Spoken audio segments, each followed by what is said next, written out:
Caitlin Clark officially done for the 2025 WNBA season, as she and the Fever announced on social media. The Fever and Clark saying that she tried to get back on the floor. It appears that she just ran out of time, not able to get enough confidence back in her body as the season wraps up and the playoffs are likely about to begin for Indiana. Okay, this is wild. Caitlin Clark is officially out for the season, and honestly, it's not just a tough break for her, it's a full-blown disaster for the WNBA. Think about it. Fans were strung along for weeks with these vague day-to-day updates. Ticket sales went through the roof because everyone thought she was coming back, and now refund requests are absolutely pouring in. How on earth did the league's golden goose, you know, the one player single-handedly driving ratings and attendance, end up sidelined with a string of cascading injuries that look way more like mismanagement than just bad luck? And seriously, why did the Fever and the WNBA keep feeding us all this cautious optimism while Clark's body was literally breaking down right in front of our eyes? Before we dive deep into this, do me a favor, drop a supportive message for Caitlin Clark in the comments below and tell me, can the Fever actually make the playoffs without her? Let's go. Caitlin Clark out for the remainder of the 2025 season, something we all think we knew was coming after what Stephanie White said earlier today. We couldn't be too sure until we see it for ourselves. And with this announcement from the GOAT's mouth herself, Caitlin Clark won't be returning this season, nor if the Indiana Fever make the playoffs. Her sophomore year unraveled almost immediately, and what followed was this brutal injury saga. Nobody in the WNBA wanted to believe, but here's the kicker. The pattern is crystal clear now that we can lay out the timeline. Back in May, she first started dealing with quad tightness, even missing a preseason game because of it. Then, on May 24th, just 4 games into the regular season, she strained that same left quad again, forcing her to miss multiple games. And get this, by late June, a left groin strain added itself to the already growing list. The breaking point, July 15th, a right groin injury in the absolute final minute of a game. That's what ultimately ended her entire campaign. And just when fans thought, okay, surely the worst is over, August brought the truly disheartening news of a bone bruise in her left ankle, discovered during rehab. What was supposed to be Clark's massive breakout sophomore season literally dissolved into one shutdown after another, until she had only appeared in a heartbreaking 13 games all year.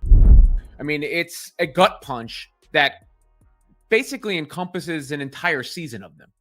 The Fever have lost so many players to injury, but obviously none bigger than Clark.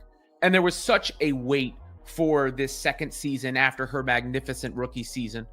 And then, you know, the anticipation of her possibly coming back, only for that not to happen, takes a lot of air out of the room, obviously takes a lot of energy out of the fans, and is a devastating blow for not just the Fever and the WNBA. And let me tell you, each and every stop along that timeline just piled on the frustration. The team, meanwhile, consistently slapped the day-to-day label on her injuries, language specifically designed to keep audiences optimistic, right? That phrase basically screamed, quick turnaround, allowing hope and those crucial ticket sales to just keep rolling in. But the reality, oh, it was much more complicated than that. When she finally returned from that quad strain, it was painfully clear she was limited. Her minutes were heavily managed, her efficiency took a dive, and honestly, she looked like a player desperately trying to find her rhythm without ever actually being fully healthy. People noticed, observers started talking, public reporting and fan reactions began openly questioning whether her returns were being rushed, even as coach Stephanie White told reporters the Fever were using their West Coast trip to evaluate her progress. White also let slip that Clark hadn't been doing much contact work, a little detail that definitely hinted she was still far from as well, because Caitlin Clark fans, I want to say Fever fans, but at this point, so many of you, including myself, has lost faith in everybody involved in leadership and in management and coaching. We've just sort of I got to tell you, I don't have any more real good things to say about the Fever organization as of now, because I will contend that they have known this was going to happen. and they did not want to tell anybody. Now this is where the real concern about overcompensation started to emerge, because here's how it works. When one area of your body isn't fully healed, your body naturally shifts the load, pushing that stress onto other areas, effectively setting the stage for yet another breakdown. Think of it like trying to patch a leaky pipe without actually fixing the insane water pressure behind it. Eventually, the entire system is just gonna crack again. And Clark's groin injury, that was a textbook example of this exact progression. The stress simply shifted from her quad right into the surrounding muscles, and the cycle just kept on going. Meanwhile, the team messaging remained unbelievably upbeat. Fans would catch these fleeting glimpses. Clark jogging lightly in practice, taking a few warm-up shots, even laughing with teammates, and all of it reinforced this false sense that she was right on the verge of returning. Local news outlets echoed the team's statements, confidently saying she wasn't far from playing again. But specialists, they know that quad and groin injuries linger, and recoveries that quick, they almost never hold up. So this visible, almost forced optimism totally clashed with the far more sobering medical reality, creating this soul-crushing loop where each promised comeback only deepened the disappointment when another setback inevitably hit. Clark, a two-time All-Star and the 2024 WNBA Rookie of the Year, has been sidelined suffering a right groin injury during the Fever's 87-77 win over the Connecticut Sun on July 15th. If you guys remember that game, Caitlin Clark put the team on her back in the winding minutes to give the Indiana Fever that lead. Clark also suffered a bone bruise at a later date during her recovery process. The moment everything truly collapsed, that was July 15th. In the final minute of a game, can you believe it? The final minute.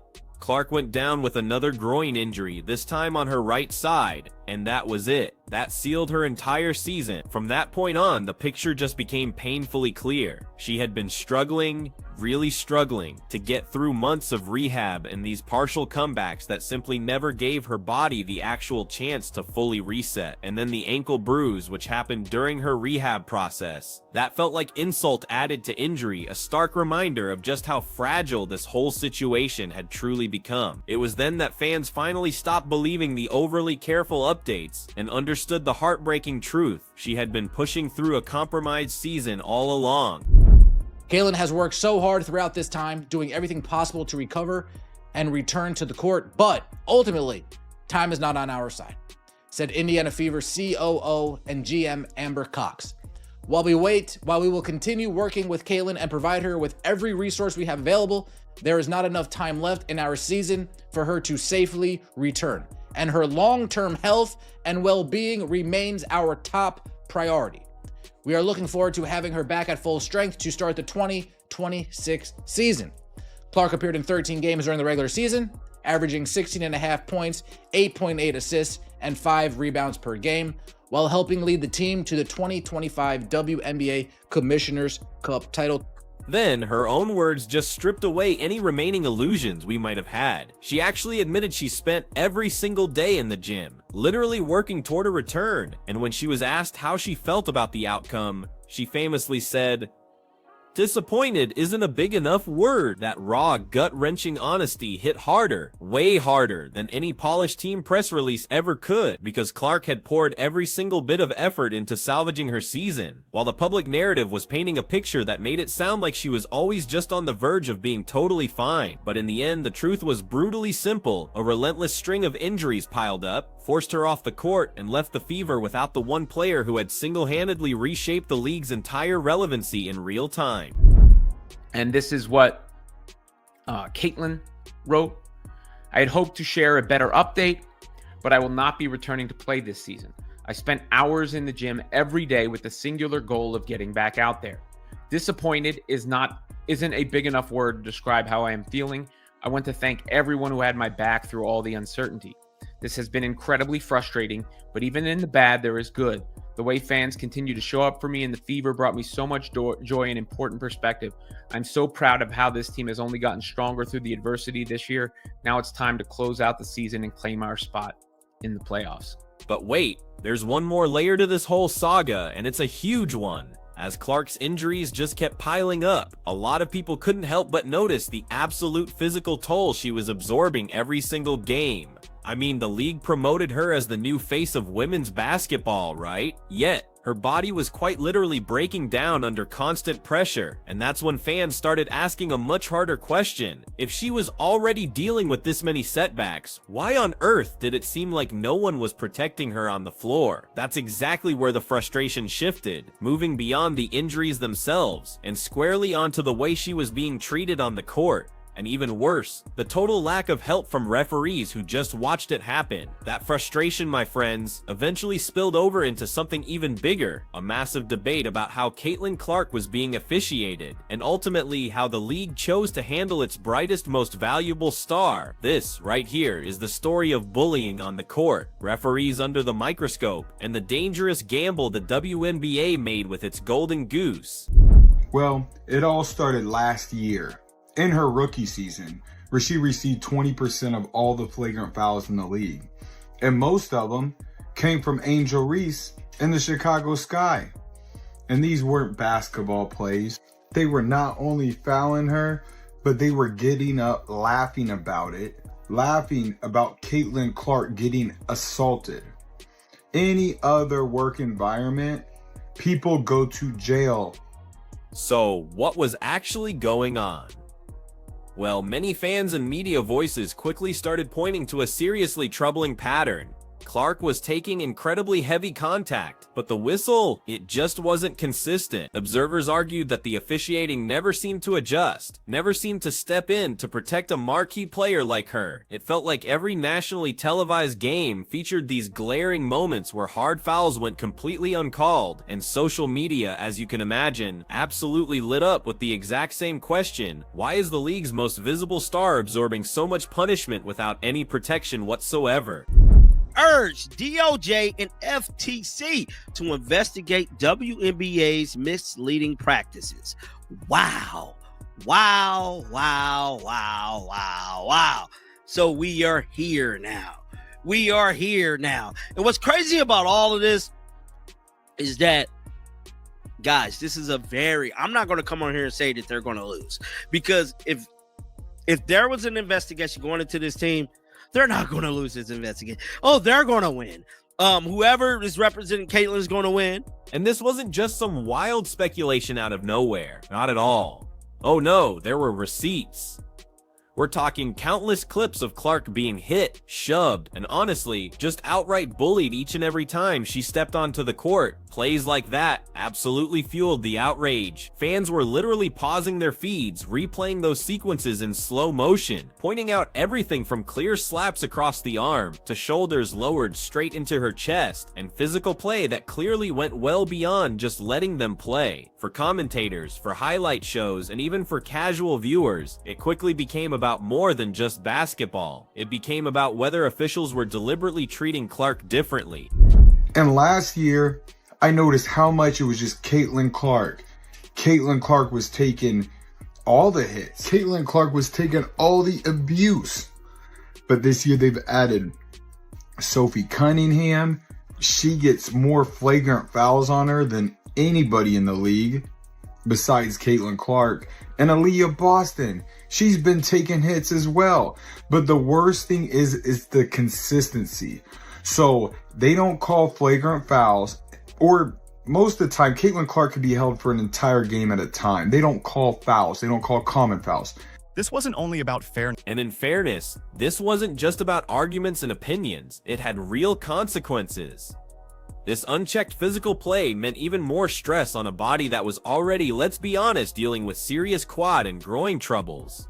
Combine that with all the hard hits she took in live action, plus the later setback of an ankle bruise that happened during her rehab, and that entire buildup created an environment where a season-ending collapse became not just possible, but tragically, way more likely. Now, we don't have proof of a deliberate cover-up. That's important to say, but the pattern of opaque, unclear communication and the loud vocal public outrage, that is absolutely undeniable.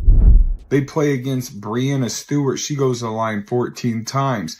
Asia Wilson goes to the line 13 times. And Aaliyah Boston can't play 20 minutes in a game without being on the bench in foul trouble. That's another problem that we're dealing with. But like I said, this year, it's not just Caitlin Clark. If you wear that Indiana Fever jersey, consider it done. The refs are not going to be fair, and they are going to cheat and do whatever it takes to do what the higher ups say. Critics, on the other hand, also tied this entire narrative back to commercial decisions, and you can see why. The Fever and the league just kept labeling Clark's status as day-to-day, even as those days stretched into weeks, then into months. And at the exact same time sold-out road games went ahead as planned, arenas were expanding to meet demand, and tickets, they were soaring in price. So when Clark was finally officially ruled out, frustration absolutely erupted because fans felt like they had been promised something they were never realistically going to get. What formed was this strong perception that commercial interests, you know, the guaranteed full seats and those sweet national ratings, were treated as a much higher priority than giving clear, transparent updates about her actual health. For the last 2 weeks, Stephanie White knew where this was going to end up. I would say for the last month or so, they kind of had a feeling where this was going to go. The main issue, another day-to-day injury that turns into a season ender. Another day-to-day injury that turns into a season ender. And if you don't call that a lack of transparency, I don't know what to call that. And let me tell you, that perception absolutely matters. Take a step back and you can clearly see how these wildly conflicting storylines fueled so much mistrust. On one side, you had this glowing marketing portraying Clark as a generational star. On the other, you saw visible punishment on the court, plus these vague injury timelines. Fans definitely connected the dots, concluding that officials were downplaying the severity of her injuries while referees were swallowing their whistles, all in a bid to sustain the league's short-term boom. Whether or not any deliberate intent can actually be proven, the credibility hit is undeniably real. And for the WNBA right now, credibility is everything. Clark's presence meant surging ticket sales, massively higher TV ratings, and a buzz that for the first time in years actually rivaled men's basketball coverage. Losing her, not just to injury, but amid this public storm of criticism, that was exactly the scenario the league absolutely couldn't afford. So now, broadcasts face dimming spotlights. Playoff races suddenly feel flatter, and the Fever's title hopes, they just evaporated as fast as the announcement dropped. They could have easily said 2 months, 1 to 2 months, be evaluated in the next 6 weeks. Instead, they played this day-to-day game time decision, probable, questionable nonsense for the last 8 weeks. And that is why fans are so pissed off for the most part. I'm not going to speak for everybody, but I know if they were upfront and didn't BS us, people wouldn't be that angry at the organization, at least not as angry as they are now. So that leaves this massive question just hanging in the air, doesn't it? With Clark sidelined and the WNBA's Golden Goose gamble spectacularly backfiring, what on earth happens next to the team that was literally built around her? The spotlight and all the pressure now shifts directly to the Indiana Fever, and the real question is whether they can actually keep their season alive without the player who transformed them into a national draw overnight. Right now, the pressure honestly couldn't be higher. The Fever currently sit at 21 wins and 20 losses, fighting tooth and nail to hold on to the 8th and final playoff spot with just 3 games left on the schedule. The Los Angeles Sparks are only a game and a half behind, which means every single possession down the stretch could decide whether Indiana extends its season or watches the playoffs from home. Without Caitlin Clark, the entire challenge for the Fever has shifted from pure hype and headlines to absolute pure survival. The Fever's still likely to make it into the playoffs, and I do continue to credit their resilience and what they've put up with and what they're capable of, and they will go down swinging when they do eventually go down, because I just don't think they have the talent to stay up at this point. But I mean, Caitlin Clark said it, disappointed is not a big enough word, and I feel it's fair to say that you know, for any right-minded person, that's the word on everybody's mind, getting the news that And here's the crazy part, that CC season isn't even done for the Fever. That urgent need to survive has forced the roster to truly rely on its remaining leaders. Kelsey Mitchell, for instance, has absolutely become the engine of this offense, keeping Indiana afloat with her consistent scoring. She's the veteran who just knows how to steady a half-court set or conjure up points when absolutely nothing else is working. And Aaliyah Boston, the two-time All-Star, has done the same thing inside. She's the anchor in the paint, grabbing rebounds, defending hard, and demanding double teams that open up opportunities for everyone else. Beyond them, role players have also stepped into much bigger moments. Lexi Hall has carved out her crucial place by defending fiercely on the perimeter and setting a physical tone that gives Indiana a real edge. And Sophie Cunningham's shooting and toughness on the wing provide much-needed stability when games inevitably slip into chaos. These players might not light up the box scores every single night, but Coach Stephanie White calls them stabilizers, and that's exactly what a team fighting for playoff contention needs in Clark's absence. It's unfortunate that we were robbed of Caitlin Clark's sophomore season. She came out with a triple-double against the Chicago Sky. Triple-double first game of the season.